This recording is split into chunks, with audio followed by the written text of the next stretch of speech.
நான் தான் டிசைன் பண்ணேன். எப்படி நல்லா இருந்துச்சா? ஃப்ராட் வேலைக்கு சர்டிபிகேட்டா கொடுக்க முடியும்?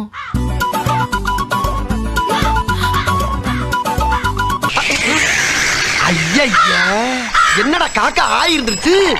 முரட்டு காக்கா யாருக்கு போறீங்க? பேரு பாய் கில்ஸ் வேர்ல்டு. சரி வாங்க டைம் வேஸ்ட் பண்ணாம டைரக்டா படத்தோட கதைக்குள்ள போயிடலாம். சோ படத்தோட ஸ்டார்டிங்லயே பாத்தீங்கன்னா ஒரு சிட்டியை தான் காமிக்கிறாங்க. ஏன்னா இதெல்லாம் தமிழ்நாட்டோட கலாச்சாரம்டா.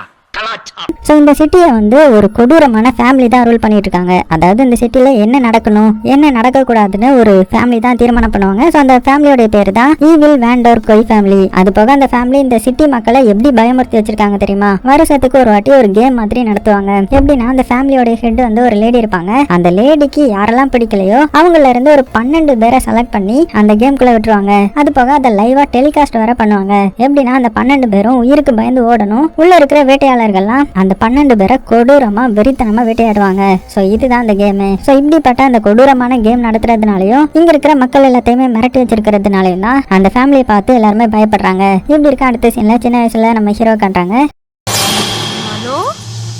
எங்களை கிண்டல் பண்ணிட்டு இப்போ நீங்க ஒளிஞ்சு நின்னு சீரியல் பாக்குறீங்களா? நாங்க ஒன்றும் சொல்ல மாட்டோம். போங்க ஹாலே போய் டிவி பாருங்க. ஹீரோடைய பேர் வந்து பாய். அது போக ஹீரோடைய அம்மா வந்து அந்த ஃபேமிலி இருக்காங்கல்ல, அதான் கொடூரமான ஃபேமிலி, அவங்கள எதிர்த்து போராடக்கூடியவங்க. அது போக ஹீரோவுக்கு தங்கச்சி பொண்ணு ஒருத்தி இருக்கிறா.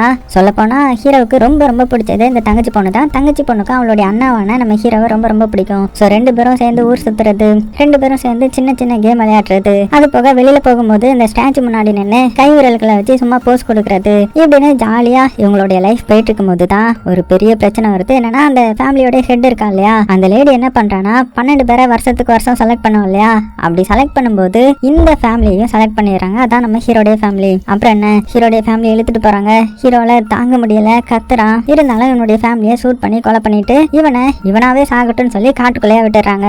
ஆனா அவங்களுக்கு எல்லாம் தெரியல, இந்த காட்டுக்குள்ள இவனை காப்பாத்துறதுக்கு சாமன் சொல்லப்படுற ஒருத்தர் இருக்காரு. சோ அதே மாதிரி அவரும் நம்ம ஹீரோ காப்பாத்துறாரு. சோ அந்த சாமன் யாருன்னா இந்த ஃபேமிலி இருக்காங்கல்ல, அந்த ஃபேமிலியை எப்படியாவது தீர்த்து கட்டணும், மக்கள் எல்லாத்தையுமே விடுவிக்கணும் அப்படின்னு சொல்லிட்டு பல வருஷமா காட்டுக்குள்ள தன்னந்தனியா பிராக்டிஸ் பண்ணிட்டு இருந்தவரு இப்போ ஒரு சின்ன பையன் வர கிடைச்சிட்டான். சொல்லவே வேணும், நம்ம ஹீரோவுக்கு பயங்கரமா ட்ரைனிங் கொடுக்க ஆரம்பிக்கிறாரு. ஆனா ஹீரோவுக்கு வந்து அந்த இதுக்கு முன்னாடி நடந்த இன்சிடென்ட்னால அவனால பேச முடியாம போயிருக்கும். இருந்தாலும் அதெல்லாம் பொருட்படுத்தாம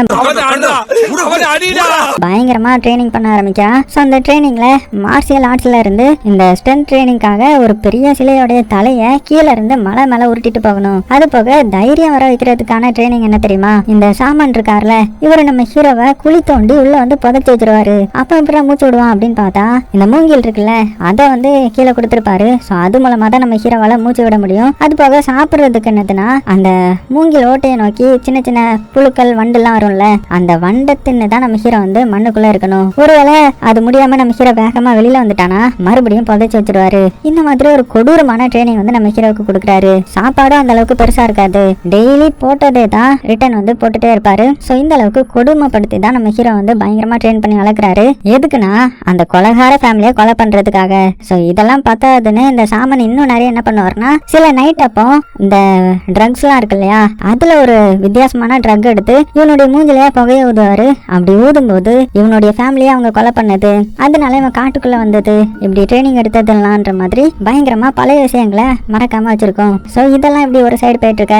இன்னொரு சைடு நம்ம ஹீரோக்கு பாத்தீங்கன்னா வெளியில போகணும்னு ஆசை இருக்கும் இல்லையா, அதனால சிட்டிக்கு வந்து அடிக்கடி வருவான். ஆனா பேச முடியாதுல்ல.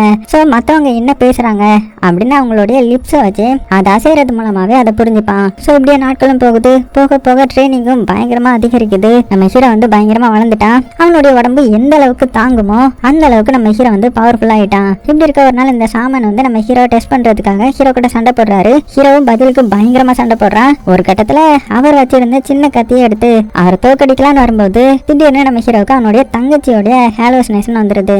அதாவது நம்ம ஹீரோ எல்லாத்துலயுமே பெஸ்டா இருந்தாலுமே ஒரே ஒரு டிராபேக் என்னன்னா, அவனுக்கு அவனுடைய தங்கச்சி உருவம் அடிக்கடி கண்ணுக்கு தெரியும். சோ இப்பவும் அப்படியே விசன்ல தெரிய டக்குன்னு டிஸ்ட்ராக்ட் ஆயிடுறான். இதை பயன்படுத்தி அந்த சாமன் வந்து நம்ம ஹீரோ வந்து தோக்கடிச்சிட்டு இன்னுமே நீ தயாராகல அப்படின்ற மாதிரியும் சொல்லிட்டாரு. உடனே நம்ம ஹீரோ என்ன பண்றான்னா, இந்த ஹாலோசினேஷன் வரக்கூடாது, இதை எப்படியாவது போக வைக்கணும் அப்படின்னு சொல்லிட்டு பயங்கரமா மெடிடேட் எல்லாம் பண்ண ஆரம்பிப்பான். ஆனா எதுவுமே பயன் இல்ல. இப்படி இருக்க ஒரு நாள் என்ன ஆகுதுன்னா, நம்ம ஹீரோ வந்து சரி சிட்டிக்கு போயிட்டு மக்கள் என்னென்ன பேசுறாங்க அப்படின்னு பார்த்துட்டு வரலான்ற மாதிரி அங்க போகும்போது அங்க ஒரு அழகான பொண்ணு நம்ம ஹீரோக்கு வந்து ஃப்ளவர் கொடுக்குறா. ஃப்ளவர் கொடுத்து லைட்டா சிரிக்க வர செய்ய ஹீரோக்கு இது என்னன்னே புரியல. ஆனா இந்த ஒரு நல்ல மூமெண்ட்டை கெடுக்கிறதுக்காகவே எடு எடு எடு எடு எடு come on pick up pick up pick up. அந்த இடத்துக்கு அந்த ஃபேமிலியோடைய சோல்ஜர்ஸ்லாம் வராங்க. ஸோ அவங்க என்ன பண்ணுறாங்கன்னா இங்கே நிறைய பேரை பிடிக்க ஆரம்பிக்கிறாங்க. என்னன்னா வருஷத்துக்கு வருஷம் 12 பேரை கொண்ட ஒரு கேம் ஒன்று நடத்துவாங்கல்ல, ஸோ அந்த கேமுக்காக தான் மக்களை வந்து பிடிச்சிட்டு இருக்காங்க. ஸோ நம்ம ஹீரோவும் இவங்களை பார்க்குறான். பார்த்துட்டு இவனுக்கு பழைய நினைவுகள்லாம் வருது. இவங்க 2 பேரும் சேர்ந்து தான் இவனுடைய அம்மாவை ஷூட் பண்ணி கொலை பண்ணியிருப்பாங்க. ஸோ அதெல்லாம் பார்த்துட்டு பயங்கர கோவத்தில் வெறியில் இருக்கிறான். அதே டைம்ல அந்த ஃபேமிலியை சேர்ந்து அடியால் ஒருத்தன், நாங்கள் 12 பேரை செலக்ட் பண்ணிட்டோம்ப்பா, ஸோ இந்த வருஷம் கேம் வந்து களை கட்ட போகுது அப்படின்னு சொல்ல, கூட்டத்தில் இருந்த ஒரு லேடி வந்து, உங்களுக்குலாம் அறிவே கிடையாதா, ஏன் இந்த மாதிரி கொடுமைப்படுத்துறீங்க அப்படின்னு கத்துறாங்க. உடனே இந்த அடியால் என்ன பண்ணிடுறான்னா அவனுடைய கன் எடுத்து அவங்களையே ஷூட் பண்ணிடுறான். ஸோ இந்த அளவுக்கு கொடூரமா நடந்துக்கிறாங்க. ஸோ இப்போ இந்த இடத்துல ஒருத்தங்களை ஷூட் பண்ணதுனால அந்த இடத்துல பயங்கரமா கலவரம் நடக்க ஆரம்பிக்குது. உடனே இந்த அடியால் ஜூன் 27 வர சொல்லுங்க அப்படின்னு சொல்ல, ஒரு ஹெல்மெட் போட்ட பொண்ணு வந்து நிக்கிறா. அந்த பொண்ணு என்ன பண்றானா இவளை அட்டாக் பண்ண வர எல்லாத்தையுமே கொடூரமா கொலை பண்றா. ஸோ இதை பார்த்து நம்ம ஹீரோ பொங்கி எழுந்து அவங்களை அட்டாக் பண்ண போறான். ஆனா அந்த ஜாமன் வந்து நம்ம ஹீரோவை தடுத்து, நீ இனிமே தயாராகல அப்படின்னு ஸ்டாப் பண்ணிடுறாரு. அதே டைம்ல இந்த ஜூன்ன்ற அந்த பொண்ணு பாத்தீங்கன்னா எல்லாத்தையுமே அட்டாக் பண்ணி நிறைய பேரை கொலை பண்ணிடுறா. இந்த அடியாலும் அதை பார்த்து, அடியே உன்னை கொஞ்சம் பேரை தானே கொலை பண்ண சொன்னேன், இப்படி எல்லாத்தையுமே கொலை பண்ணிட்டியே, அந்த 12 பேர்ல நீ 6 பேரை இப்பவே கொலை பண்ணிட்ட, நம்ம லேடி கேட்டா என்ன பதில் சொல்றது அப்படின்னு பேசிட்டு இருக்க. இந்த சைடு நம்ம ஹீரோ என்ன பண்றானா இவங்களை சும்மா விடக்கூடாது அப்படின்னு சொல்லிட்டு அந்த சாமானுடைய பேச்சையும் மதிக்காம அங்க இருந்து அப்படியே வேகமா இந்த இடத்துக்கு வரான். அதுக்குள்ள இவங்க வந்து கார்ல டெட் பாடி எல்லாம் தூக்கி போட்டுட்டு அங்க இருந்து கிளம்பிட்டாங்க. சோ அவங்கள ஃபாலோ பண்ணிட்டு பின்னாடி போறான். அப்படி போகும்போது அவங்க ஒரு டிராபிக்ல நிக்க, உடனே இவன் என்ன பண்றானா அந்த கார் டிக்கிக்குள்ள யாருக்கும் தெரியாம ஏறிக்கிறான். சோ அந்த கார் எடுத்தது நேரம் எங்க போகுதுன்னா ஒரு வேர் ஹவுஸ் தான் போகுது. அந்த வேர் ஹவுஸ்ல தான் அந்த லேடி இருக்கிறாங்க. அந்த வேர் ஹவுஸ்ல தான் இந்த அடியாட்களுக்கெல்லாம் ஹெட் மாதிரி ஒரு பொண்ணு இருப்பா. அந்த பொண்ணு இருக்கிறா. அந்த பொண்ணு என்ன சொல்றானா, என்னது நீங்க 6 பேரை தான் கொண்டு வந்திருக்கீங்களா, அந்த லேடி வந்து 12 பேர் கேட்பாங்க, நம்ம என்ன பண்றது, ஒழுங்கு மரியாதையா இன்னும் 6 பேரை எப்படியாவது செலக்ட் பண்ணி கூட்டிட்டு வாங்க அப்படின்னு பேசிட்டு இருக்கிறத இந்த சைடு நம்ம ஹீரோ வந்து ஒட்டு கேட்டுட்டு இருக்கிறான். சோ இவங்களை என்ன பண்றது அப்படின்னு பாத்துட்டு இருக்கும்போது அந்த இடத்துல இவனுடைய தங்கச்சி பொண்ணுடைய உருவம் தெரியுது. இவன் இங்க டிஸ்ட்ராக்ட் ஆன கேப்ல அங்க இந்த மீட்டிங்கே முடிஞ்சிருது. எங்க போனாங்க அவங்க அப்படின்னு தேடி போகும்போது இன்னொரு இடத்துல எல்லாரும் நின்னுட்டு இருக்காங்க. சோ இத பார்த்த இவன் அமைதியா இருன்ற மாதிரி அவனுடைய தங்கச்சி கிட்ட பேசிட்டு இருக்க. ஆனா தங்கச்சி என்ன பண்றானா அப்படியே அங்க இருந்து டான்ஸ் ஆடிட்டு இருக்கா. ஐயோ அங்க நிக்காத மாட்டிப்ப அப்படின்னு நம்ம ஹீரோவும் தங்கச்சி பொண்ணை காப்பாத்துறதா நினைச்சு அப்படியே அந்த இடத்துக்கு போயிட்டான். சோ ஆக்சுவலா இவனுக்கு தெரியும் தங்கச்சி பொண்ணுன்றது உண்மை கிடையாதுன்ற மாதிரி, இருந்தாலும் தங்கச்சி மேல ரொம்ப பாசமா இருந்ததுனால இப்படி வேகமா போய் முன்னாடி போயிடுறான். இந்த சத்தம் வந்து அங்க அடியாட்களுக்கும் கேட்டுருது. உடனே என்ன சத்தம் அங்க பாருங்க அப்படின்னு அனுப்பி விடுறாங்க. இங்க நம்ம ஹீரோவோ வேகமா தங்கச்சி பண்ண சேஃபா ஒரு இடத்துல இருக்க சொல்லிட்டு இவங்களை போட்டு தள்ளுறதுக்காக ஒரு கன் எடுக்கிறான். அப்படி கன் எடுக்கும் போதுதான் அவனுக்கு ஞாபகம் வருது, அந்த சாமான் சொல்லியிருப்பாரு, நீயே ஒரு ஆயுதம் தான், உன்னை யாராலையுமே தோக்கடிக்க முடியாது அப்படின்னு சொன்னது ஞாபகம் வர, உடனே என்ன பண்றானா வர்ற அவங்க எல்லாத்தையுமே வெறித்தனமா கையாலே அடிச்சு கொடூரமா கொலை பண்ண ஆரம்பிக்கிறான். சோ நம்ம ஹீரோ வந்து அவங்க எதிர்பார்த்திருக்க மாட்டாங்க. அதனால கொத்து கொத்தா எல்லாருமே செத்து போறாங்க. அப்படி சண்டை போட்டுட்டு இருக்கும் போது சைட்ல ஒருத்தனை கட்டி வச்சிருப்பாங்க. அதாவது அந்த 6 பேரை செலக்ட் பண்ணி கூட்டிட்டு வந்திருப்பாங்க இல்லையா, அதுல ஒருத்தன் தான் இவன். அவனுடைய கையில சங்கிலி எல்லாம் போட்டிருக்க. அவன் என்ன சொல்றானா, என்னை எப்படியாவது காப்பாத்து, நான் உனக்கு ஹெல்ப் பண்றேன் அப்படின்னு சொன்னதுமே நம்ம ஹீரோ என்ன பண்றானா கன்னை வச்சு அந்த சங்கிலியை கட் பண்ணி விட, அவ்வளவுதான் அவனுக்கு ரொம்ப சந்தோஷமாயிடுது. ஹீரோவும் இப்ப பயங்கரமா சண்டை போட்டுட்டு இருக்கான்ல, அதெல்லாம் பார்த்து நீ தாண்டா சரியான ஆளு அந்த லேடியை கொலை பண்றதுக்கு அப்படின்னு அவனும் கூட சேர்ந்து பாத்தீங்கன்னா என்கரேஜ் பண்ணிட்டு இருக்கிறான். இப்படி சண்டை வந்து வெறித்தனமா போயிட்டு இருக்க. ஒரு கட்டத்துல நம்ம ஹீரோ எல்லாத்தையுமே அடிச்சு போட்டு அங்க அடியாளா ஒருத்தர் இருந்தால மெயினான அடியாள், அவனை மட்டும் பிடிச்சிடுறான். சோ இவனையும் நம்ம ஹீரோ கொலை பண்ண போகும்போது இந்த பேச வந்து தடுத்து, நீ கொலை பண்ணாத, இவன் கிட்ட இருந்து நம்ம இன்ஃபர்மேஷன் நிறைய கலெக்ட் பண்ணிக்கலாம் அப்படின்னு சொல்லி அவன் கிட்ட, ஆமா அந்த லேடி எங்க இருப்பாங்க அப்படின்ற உண்மையை மட்டும் நீ சொன்னா உன்னை உயிரோட விடுவேன், இல்லைன்னா உன்னை கொலை பண்ணிடுவேன் அப்படின்னு மிரட்டும் போது அந்த அடியாலும் பயந்துகிட்டே, என்ன ஒண்ணும் பண்ணிடாதீங்க, நான் உண்மையை சொல்லிட்டேன், அந்த லேடியை எனக்கும் சுத்தமா பிடிக்காது, ஸோ அந்த லேடியை பத்தின எல்லாத்தையுமே சொல்லிட்டேன், அந்த லேடி இப்போ எங்க இருப்பானா, நாளைக்கு ஒரு பார்ட்டி நடக்க போகுது, அதாவது கொஞ்சம் நல்ல கேம் நடக்க போகுதுல்ல, ஸோ அதுக்கு முன்னாடி பார்ட்டி மாதிரி ஒன்று வைப்பாங்க, ஸோ அந்த பார்ட்டியை நாளைக்கு அவள் அட்டன் பண்ண வருவா, ஸோ அந்த இடத்துல நீங்க அவளை என்ன வேணாலுமே பண்ணிக்கோங்க, ஸோ இவ்வளோ வேல்யூபிளான இன்ஃபர்மேஷன் கொடுத்துருக்கேன்ல, ஸோ என்னையும் விட்டுருங்க, நானும் உங்க கூட சேர்ந்துடுறேன் அப்படின்னு சொல்லிட்டு இருக்கும் போதே இந்த பேசம் வந்து அவனுடைய தலையில பெரிய ஒரு வேட்டை தூக்கி போட்டு கொலை பண்ணிட்டான். ஸோ கட் பண்ணா அடுத்தது இந்த பேசம் வந்து நம்ம ஹீரோ அங்கிருந்து கூட்டிட்டு போயிடறான் அவனுடைய இடத்துக்கு. எங்க கூட்டிட்டு வரானா ஒரு சீக்ரெட் லொகேஷனுக்கு தான். ஸோ அந்த இடத்துல தான் அவன் தங்கி இருக்கிறான் போல. திடீர்னு அங்க இருந்து ஒருத்தன் கன் எடுத்துட்டு வந்து ஹீரோ அட்டாக் பண்ண வரான். உடனே நம்ம பேசம் தான் ஸ்டாப் பண்ணி, இவனை ஒண்ணுமே பண்ணிடாத, இவன் தான் நம்மளுக்கு தேவையான ஆளு, எவ்வளவு பேரை கொலை பண்ணான் தெரியுமா, இவன் நம்மளுடைய கேங் தான், நம்ம எல்லாருமே சேர்ந்து அந்த லேடியை கொலை பண்ண பிளான் போடலாம் அப்படின்ற மாதிரி அந்த ஃப்ரெண்டுக்காரங்கிட்ட சொல்ல, உடனே அவனு பாத்தீங்கன்னா கூட சேர்த்துக்கிறான். இந்த டைம்ல நம்ம ஹீரோவுக்கு அவனுடைய தங்கச்சியோடைய ஞாபகம் வருது. இன்னும் சொல்ல போனா நம்ம ஹீரோனுடைய தங்கச்சி தங்கச்சி வரைஞ்சி கொடுத்த டிராயிங்க பத்திரமா வச்சிருந்திருப்பான். ஸோ அதெல்லாம் பார்த்து ரொம்ப ஃபீல் பண்ணிட்டு இருக்கேன். அடுத்தது இவங்க என்ன பிளான் போடுறாங்கன்னா, நாளைக்கு அந்த இடத்துல ஒரு பார்ட்டி நடக்க போகுதுல்ல, அந்த பார்ட்டியில அந்த லேடியும் வருவா. ஸோ அந்த லேடியை நம்ம எப்படியாவது போட்டு தள்ளிடணும் சரியா அப்படின்னு பிளான் போட்டு 3 பேரும் பக்காவா ரெடி ஆகி அடுத்த நாள் பாத்தீங்கன்னா இந்த பார்ட்டி நடக்கிற மேன்ஷனுக்கு போறாங்க. ஸோ அங்க போனதுமே நம்ம ஹீரோ என்ன பண்றானா, கொஞ்சம் பேரை அப்படியே நாக் பண்ணி இவன் வந்து அவங்களுடைய ட்ரெஸ்ஸை போட்டு உள்ள போறான். பார்த்தா செஃப் வேஷம் போட்டு உள்ள போயிருக்கான். ஸோ செஃப்பா இருந்தா என்ன பண்ணுவாங்கன்றது கூட நம்ம ஹீரோக்கு தெரிஞ்சிருக்காது. ஏன்னா ரொம்ப நாளா அவன் காட்டுக்குள்ளே தானே இருந்திருப்பான். அதனால சும்மா அப்படியே சுத்திட்டு இருக்க அந்த இடத்துல ஒரு மக்ரோன் இருக்கிறத பாக்குறான். பார்த்ததுமே என்னது இது அப்படின்னு எடுத்து சாப்பிட்டு பார்த்தா அவ்வளோ டேஸ்டா இருக்குது. அந்த டைம்ல தான் நம்ம பேச வரான். அவன் என்ன பண்ணிருக்கானா, அங்க இருக்கிற சோல்ஜரை அடிச்சு போட்டு அவங்களுடைய ட்ரெஸ் எடுத்து போட்டுட்டு இங்க நம்ம ஹீரோ பார்த்து என்னடா டே சாப்பிட்டுட்டு இருக்க, சீக்கிரமா வா வேலைய ஆரம்பிப்போம் அப்படின்னு சொல்லவும் நம்ம ஹீரோ சைட்ல பாக்குறான். பார்த்தா அந்த லேடியும் இங்க தான் இருக்கிறாங்க. ஸோ அந்த லேடியை பார்த்ததுமே செம்ம டென்ஷன் ஆகிட்டான். இவளை கொலை பண்ண கத்தி வேணும் அப்படின்னு சொல்லி வேகமா கிச்சனுக்கு போறான். கிச்சன்ல இருக்கிற எல்லாத்தையுமே கொடூரமா அட்டாக் பண்றான். அட்டாக் பண்ணி எல்லாத்தையுமே கொலை பண்ணிட்டு அங்க இருக்கிற ஒரு ஷார்ப்பான கத்தியும் எடுத்து வேகமா வெளியில வந்து கடைசியா இங்க இருந்த லேடியோடைய தலையை வெட்டி கொலை பண்ணிடுறான். கொலை பண்ணதுமே ஹீரோவுக்கு அவ்வளோ சந்தோஷம். தலைகால் புரியல, அப்படியே டான்ஸ் ஆட ஆரம்பிக்க டக்குன்னு அந்த இடத்துல ஒரு அடியால் வந்து கண்ணை காமிச்சு மிரட்டி அவன் பயங்கரமா சிரிக்க ஆரம்பிக்கிறான். என்னன்னு பார்த்தா இது ஒரு ட்ராப் போல. என்ன சொல்றானா, இந்த மாதிரி நாளைக்கு நடக்க போற கேமை கெடுக்கிறதுக்குன்னே உன்னை மாதிரி நிறைய பேர் வருவாங்கன்னு எனக்கு தெரியும்டா.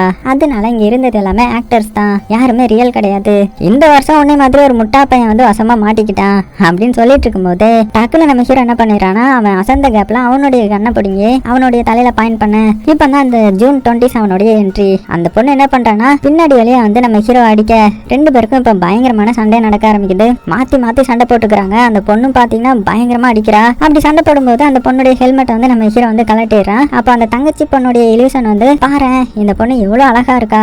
சோ இப்படி பேசி டிஸ்ட்ராக்ட் ஆனதுனால இந்த கேப்பை பயன்படுத்தின அந்த பொண்ணு வந்து வேகமா நம்ம ஹீரோ அடிச்சிட அவ்வளவுதான். ஹீரோ பொத்துனே கீழே விழுந்துட்டான். அப்படி விழும்போது ஹீரோக்கு பழைய நினைவுகள்லாம் வருது. என்னன்னா அந்த லேடி வந்து இவங்க ஃபேமிலியை கொலை பண்ணதும் இவனுடைய நாக்கை யாரோ அறுக்கிற மாதிரியும் தெரியுது. அதே டைம்ல இவனை காட்டுக்குள்ள விட்டதும் அந்த சாமன்ன்றவரு இவனை எடுத்து வளர்த்து பயங்கரமா ட்ரெயின் பண்ணதும் ஞாபகம் வர டக்குன்னு அடுத்த சீன்ல பார்த்தா நம்ம ஹீரோவை கட்டி வச்சிருக்காங்க. அந்த ஜூன் 27 பொண்ணு தான் நம்ம ஹீரோவை அடிச்சு அவனை எங்க அந்த ஜாமன்ன்றவன் தானே உன்னை இவ்வளவு தூரம் ட்ரெயின் பண்ணியிருக்கிறான், அவன் காட்டுக்குள்ள எங்க இருக்கான்னு மட்டும் சொல்லு, உன்னை விட்டுறேன் அப்படின்ற மாதிரி ஹீரோவை மிரட்டி கேட்க, ஆனா ஹீரோ வந்து அவளை கெட்ட வார்த்தை போட்டு திட்டிடுறான். அவ்வளவுதான். இதனால கோவமான அந்த பொண்ணு பயங்கரமா ஹீரோ அட்டாக் பண்றான். உடனே சைட்ல இருந்து அடியாலும், ஏ பொண்ணு இப்படி அட்டாக் பண்ணி நீ அவனை கொலை பண்ணிடாத, நான் அவன்கிட்ட இருந்து இன்ஃபர்மேஷனா கேட்டு சொல்றேன், பொறுமையா கேட்டா சொல்ல போறான், சோ நீங்க இருந்து கிளம்பு போ அப்படின்னு சொல்லிட்டு அவன் வந்து நம்ம ஹீரோ கிட்ட உட்காந்து, தம்பி இங்க பாரு, உனக்கு இந்த பிரச்சனை எல்லாம் தேவையா, அந்த சாமானன்றவன் மட்டும் எங்க இருக்கான்னு சொன்னீங்கன்னா உன்னை நான் ஃப்ரீயா விட்டுறேன், சொல்லப்போனா உனக்கு நிறைய இது தரேன்ப்பா அப்படின்னு நைஸா ஐஸ் வைக்கிறான். ஆனா நம்ம ஹீரோ இதுக்கெல்லாம் அசர் ஆள் கிடையாது இல்லையா, அதனால மறுபடியும் அவனை அசிங்கப்படுத்திடுறான். இவனும் பொறுமையா இருந்து ஹீரோ போட்டு அடி அடி நடிச்சு நீ சாக தாண்ட போற, இவனையும் அந்த கேம்ல ஆட் பண்ணுங்கடா 12 பேரு கூட சேர்த்து அப்படின்னு சொல்லி ஆட் பண்ணி விட்டுறான். அது போக ஒரு பொண்ணு இருப்பா இல்லையா, இந்த அடியால் கூட்டத்தெல்லாம் மேனேஜ் பண்ற மாதிரி, அந்த பொண்ணு என்ன பண்றானா நம்ம ஹீரோவை மயக்கமாக்கி ஹீரோ காலத்துல ஒரு காலர் மாதிரி ஒன்று போட்டு விட்டுறா. ஸோ பட்டன் நமக்குனா இங்க வந்து சாக்கடிக்கும். ஸோ இதெல்லாம் பார்த்து நம்ம ஹீரோ வந்து அவனுடைய அந்த தங்கச்சி பொண்ணுகிட்ட, அதான் அந்த ஹாலுசினேஷன்ல வருவாள்ல, அந்த தங்கச்சி பொண்ணுகிட்ட எதுக்கு என்ன டிஸ்ட்ராக்ட் பண்ண, நான் அந்த பொண்ணை ஜூன் அந்த பொண்ணை நான் கொலை பண்ணிருப்பேன், உன்னாலதான் நான் கொலை பண்ணாம விட்டுட்டேன் அப்படின்ற மாதிரி புலம்பிட்டு இருக்கிறான். அதாவது ஹீரோவால பேச முடியாது, இந்த சைகையில தான் புலம்புவான். இப்படி இருக்க அடுத்த நாள் ஆகுது, அந்த கேமும் நடக்க ஆரம்பிக்குது. என்னன்னா ஒரு இடத்துக்குள்ள 12 பேரை அடிச்சு போட்டுருவாங்க. போட்டதுக்கு அப்புறம் இது வந்து லைவா டெலிகாஸ்ட் ஆயிட்டு இருக்கும். நிறைய காஸ்டியூம் போட்ட கொலைகாரங்களாம் உள்ள வந்து எல்லாத்தையுமே ஓட ஓட வெறித்தனமா வேட்டையாடுவாங்க. அந்த மாதிரி எல்லாத்தையுமே உள்ள வந்து வேட்டையாடிட்டு இருக்க இந்த சைடு நம்ம ஹீரோ ஒரு இதுல கட்டி போட்டிருக்காங்க. ஹீரோ அட்டாக் பண்றதுக்காகவும் ஒருத்தன் வரான். ஆனா கைய கட்டி போட்டவங்க காலை கட்டி போட மறந்துடுறாங்க. அதனால என்ன, ஹீரோ காலை வச்சு அவனை அட்டாக் பண்ணி அவன் மூலமாவே அவனை ஃப்ரீ பண்ணிட்டு அங்க இருந்து அப்படியே ஓட பாக்குறான். ஆனா கழுத்துல தான் காலர் இருக்குல்ல, அதை வந்து ஆன் பண்ணி ஹீரோவை சாக்கடிச்சு மட்டை ஆக்கிடுறாங்க. அவ்வளவுதான், ஹீரோ வந்து கீழே விழுந்துடுறான். உடனே 4 பேர் வந்து நம்ம ஹீரோவை பிடிச்சிடுறாங்க. அதுலயும் ஒரு ஆடு வேஷம் போட்ட ஒருத்தன் நம்ம ஹீரோவை கொலை பண்றதுக்காக வெறி கொண்டு வந்துட்டு இருக்கிறான். அவ்வளவுதான்டா, ஹீரோட கதை முடிஞ்சிருச்சுரா அப்படின்னு பார்க்கும்போது வந்தவன் ஹீரோவை அட்டாக் பண்ணாம சைல பிடிச்சிட்டு இருந்த எல்லாத்தையுமே கொடூரமா அடிச்சு கொலை பண்றான். ஆனா யாரா அது அப்படின்னு பார்த்தா நம்ம பேஷோ தான் வந்திருக்கிறான். அதே டைம்ல இவங்களுடைய கேங்ல இருந்த அந்த ஃப்ரெண்டுக்காரன் இருக்கான்ல, அவன் என்ன பண்றானா கூட்டத்துக்குள்ள இருந்து கன் எடுத்துட்டு வந்து அப்படியே ஷூட் பண்ண எல்லாருமே தலை தெரிச்சு ஓடுறாங்க. உடனே அந்த பொண்ணு என்ன பண்றானா, ஐயோ இதை யாரும் பாத்துற கூடாதுன்னு சொல்லிட்டு லைவ வந்து ஆஃப் பண்றா. அது போக இங்க 3 பேரும் ஒண்ணு சேர்ந்துட்டாங்க இல்லையா, அப்புறம் என்ன அந்த இடமே ரணகலம் தான், பயங்கரமா சண்டை போடுறாங்க. அதுவும் ஹீரோ கையில இந்த நக்கல் பஞ்ச் மாதிரி ஒண்ணு கொடுக்குறாங்க. சோ அதை வந்து பஞ்ச் பண்ணும்போது அதுல இருந்து வெடியெல்லாம் வெடிக்கும் போல. சோ அதை வச்சு நம்ம ஹீரோ வெறித்தனமா நிறைய பேரை கொலை பண்றான். இப்படி 3 பேரும் அங்க வர்ற எல்லாத்தையுமே வெறித்தனமா அட்டாக் பண்ணிட்டு இருக்கும் போது கடைசியா நம்ம ஹீரோ ஒருத்தனை கொலை பண்ணவும் இதை வந்து அந்த குட்டி பொண்ணு பாத்துடுறான். அவ ஹாலுசினேஷன் தான் இருந்தாலுமே அவன் நம்ம ஹீரோவை ஒரு மாதிரி பாவமா பாத்துட்டு இருக்க. இதனால டிஸ்ட்ராக்ட் ஆன நம்ம ஹீரோவை அந்த பொண்ணு வந்து கண்ணால ஷூட் பண்ண வரும்போது கரெக்டா அந்த ஃப்ரெண்டுக்காரன் இருக்கான்ல அவன் நடுவுல புகுந்து வாங்கிடுறான். சோ அவன் செத்து போயிடுறான், நம்ம ஹீரோ தப்பிச்சிடுறான். அவ்வளவுதான், நம்ம ஹீரோக்கு கஷ்டமா இருக்குது. இருந்தாலும் அந்த பொண்ணு வந்து மறுபடியும் ஷூட் பண்ண ஆரம்பிக்கிறா. சோ இவனும் அந்த பேசாவும் பாத்தீங்கன்னா ஓடி ஓடி ஒளியுறாங்க. அந்த பொண்ணும் தேடி தேடி வந்து ஷூட் பண்ணிட்டு இருக்க. ஒரு கட்டத்துல ஒரு பைனாப்பிள் ஸ்டாச்சு பின்னாடி ஒளிஞ்சு நின்று அதை சீல்டா யூஸ் பண்ணி அப்படியே இந்த பொண்ணையும் பிடிச்சிடுறாங்க. சோ அந்த பொண்ணு தானே அந்த டெலிவிஷன் பண்றதெல்லாம் ஹெட் மாதிரி, அதனால அவளை லைவ்ல காட்டுற மாதிரி காமிச்சு அப்படியே அங்கேயே கொடூரமா கொலை பண்ணிடுறாங்க. சோ இப்ப மிச்சம் இருக்கிறது நம்ம ஹீரோவும் அந்த பேசாவும் மட்டும்தான். அவனுக்கு அடியும் ரொம்ப பலமா பட்டிருக்குது. ஏன்னா அந்த பொண்ணை ஷூட் பண்ணது ஒரு புல்லட் இவன் மேலையும் பட்டிருக்கும். இருந்தாலும் ரெண்டு பேரும் அந்த பில்டிங்குள்ள அப்படியே போக ஆரம்பிக்கிறாங்க. ஏகப்பட்ட பேர் வந்து நம்ம ஹீரோ பிடிக்க வராங்க. ஆனா நம்ம ஹீரோ தான் பயங்கரமான ஆளாச்சு. சோ எல்லாத்தையுமே வெறித்தனமா கொடூரமா கொலை பண்றான். அவங்களையே சீல்டா யூஸ் பண்ணி அவங்களையும் அட்டாக் பண்றான். அப்படியே சண்டை கொஞ்ச நேரம் போகுது. கடைசியில பார்த்தா நம்ம ஹீரோ மட்டும் தான் மிச்சம் இருக்கிறான். அது போக அந்த பேசாவும் பாத்தீங்கன்னா அந்த இடத்துல செத்து போயிட்டான். சோ ஹீரோக்கு கஷ்டமா இருந்தாலும் அவன் வெளியில காமிச்சிக்கல. சோ இவனுடைய ஏம் என்னதுன்னா அந்த லேடியை கொலை பண்றது தானே. சோ அதனால அடுத்தது வேகமா அந்த லேடியை தேடி போறான். சோ அதனால ஒரு லிஃப்ட்ல ஏறி நிக்க அந்த இடத்துல அந்த லேடியோட வீடியோ வர ஆரம்பிக்குது. நீ யாருன்னு தெரியாது, ஆனா நீ பெரிய தப்பு பண்ணிட்ட, எதுக்கு செத்தோம்னு உனக்கு தெரியாம நான் உன்னை சாகடிக்க போறேன் அப்படின்னு டைலாக் பேசிட்டு இருக்கும்போது நம்ம ஹீரோ என்ன பண்றானா ஒரு டயக்ராம காமிக்கிறான். அதாவது இந்த பெயிண்டிங் வந்து இந்த தங்கச்சி பொண்ணு தான் ஹீரோக்காக வரைஞ்சு கொடுத்துருப்பா. அது இவ்வளவு நாளா வச்சிருந்தா இல்லையா. சோ அதை காமிச்சு இதுக்காக தான் நான் உன்னை கொலை பண்ண போறேன்ற மாதிரி சைக்கிளை காமிக்க அப்படியே அந்த வீடியோவும் கட் ஆகுது. சோ இப்போ அந்த லிஃப்ட் ஓபன் ஆனதுமே பார்த்தா வெளியில ஏகப்பட்ட பேர் கன்னோட நம்ம ஹீரோவை ஷூட் பண்றதுக்காக ரெடியா இருக்காங்க. ஆனா ஷூட் பண்ணல, பதிலுக்கு அந்த ஜூன் பொண்ணாங்க வர வந்து நம்ம ஹீரோவை அங்கிருந்து அப்படியே கூட்டிட்டு போறா அந்த ஹெட் முன்னாடி. அப்படி போகும்போது அங்க இருக்கிற போட்டோ எல்லாம் காமிக்கிறாங்க. பார்த்தா அங்க இருக்கிற ஃபேமிலி போட்டோல நம்ம ஹீரோவும் இருக்கிறான், அந்த தங்கச்சி பொண்ணும் இருக்கிறா. இவனுக்கு ஒண்ணுமே புரியல. அப்படியே பார்த்துட்டு போயிட்டு இருக்கும்போது அந்த ஹெட் லேடி இருக்காங்கல்ல அவங்க நம்ம ஹீரோ வந்து ஹக் பண்றாங்க. என்னடா அது அப்படின்னு பார்த்தா இப்பதான் ஒரு பெரிய ட்விஸ்ட். அப்படியே அந்த லேடியும் சொல்ல ஆரம்பிக்க இப்பதான் உண்மை என்னன்ற மாதிரி நமக்கு காமிக்க ஆரம்பிக்கிறாங்க. சோ ஆக்சுவலா என்னன்னா நம்ம ஹீரோ சின்ன வயசா இருக்கும்போது 12 பேரை செலக்ட் பண்ணி கொலை பண்றதுக்காக கூட்டிட்டு போவாங்கல்ல, அந்த கூட்டிட்டு போன கும்பல்ல நம்ம ஹீரோ இருந்திருக்கான். ஆனா அந்த நார்மல் ஃபேமிலியோடைய பையனா இல்ல, இந்த லேடியோடைய பையனா. சோ ஆக்சுவலா நம்ம ஹீரோ இந்த கொடூரமான ஈவில் ஃபேமிலியை சேர்ந்தவன் தான். அது போக ஒரு குடும்பத்தை கொலை பண்ண செலக்ட் பண்ணாங்கல்ல, அந்த குடும்பம் வேற எதுவும் கிடையாது, அந்த சாமானுடைய குடும்பம் தான். சோ அந்த குடும்பத்துல இவனே மாதிரி ஒரு பையனும் இவனுக்கு இருக்கிற மாதிரி ஒரு தங்கச்சியும் அந்த பையனுக்கு இருந்திருக்காங்க. சோ சின்ன வயசு ஹீரோவை இந்த லேடியான இவங்க அம்மா வந்து ஃபோர்ஸ் பண்ணி அந்த ஃபேமிலியை கொலை பண்ண கன் கொடுத்திருக்காங்க. ஆனா ஹீரோவுக்கு வந்து இதுலலாம் சுத்தமா இன்ட்ரெஸ்ட் கிடையாது. இருந்தாலும் ஃபோர்ஸ் பண்ணி சுட சொன்னதுனால அந்த பையனையும் அந்த சின்ன பொண்ணையும் சுட்டு கொலை பண்ணிருக்கிறான். இருந்தாலும் அவனுக்கு மனசுக்குள்ள ரொம்ப கில்ட்டியா இருக்குது. அதனால கண்ணா பின்னான்னு சுட ஆரம்பிச்சிருக்கான். அப்படி சுட ஆரம்பிச்சதுமே அந்த இடமே கலவரமாக ஆரம்பிச்சிருக்குது. இந்த கேப்ல தான் அந்த சாமன்ன்றவர் தப்பிச்சு காட்டுக்குள்ள ஓடி இருப்பாரு. சோ ஹீரோவுக்கும் பாத்தீங்கன்னா அப்படியே அந்த செகண்ட் ஒரு மாதிரி ஆகி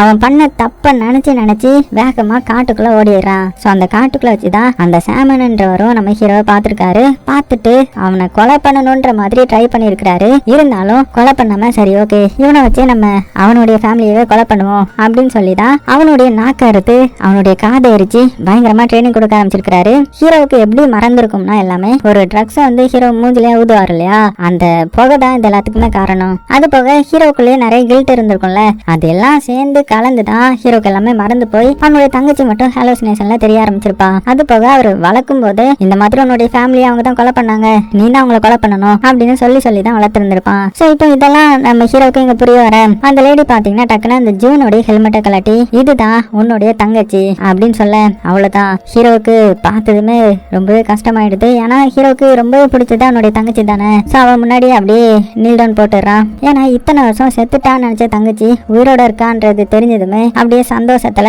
ஆனந்த கண்ணீரே வருது. ஆனா இதை பார்த்த அந்த லேடி வந்து இவன் இன்னுமே அந்த கில்ட்ல தான் இருக்கான். சோ இவனை நம்ம கூட சேர்த்துக்கிட்டோம்னா நம்மளுடைய ஃபேமிலியை பத்தின பயம் வந்து குறைஞ்சிரும் அப்படின்னு சொல்லி ஜூன் கிட்ட இவனை கொலை பண்ணிரு அப்படின்னு ஆர்டர் போட நம்ம தங்கச்சியும் பாத்தீங்கன்னா என்ன பண்றதுன்னு தெரியாம ஹீரோ அப்படியே அட்டாக் பண்ண வர. ஆனா ஹீரோ வந்து கீழே விழுந்ததுமே இதுக்கு முன்னாடி இவங்க ரெண்டு பேரும் சின்ன வயசுல இருக்கும்போது ஒரு ஸ்டாச்சுவை பார்த்து போஸ் கொடுத்திருப்பாங்க இல்லையா, அந்த போஸை கொடுக்குறான். அவ்வளவுதான் அவளுக்கும் ரொம்பவே கஷ்டமாயிடுது. ஏன்னா அவளுக்கு வந்து அண்ணன்னா ரொம்பவே பிடிக்கும் இல்லையா. அது போக இத்தனை வருஷமா எதுக்கு இவன் மக்களை கொலை பண்ணிட்டு இருந்திருப்பானா, இவன் என்ன நினைச்சிருந்திருப்பானா அந்த மக்கள் தான் நம்மளுடைய அண்ணனை கொலை பண்ணிட்டாங்க, சோ அதனால எல்லா மக்களையும் பழி வாங்கணும் அப்படின்னு சொல்லிட்டு தான் மக்கள் எல்லாத்தையுமே கொலை பண்ணியிருந்திருப்பா. ஆனா இப்ப உண்மை தெரிஞ்சதுமே டக்குன்னு அவன் வச்சிருந்த கத்தியை வச்சு அந்த லேடியை கொலை பண்ணிட்டா.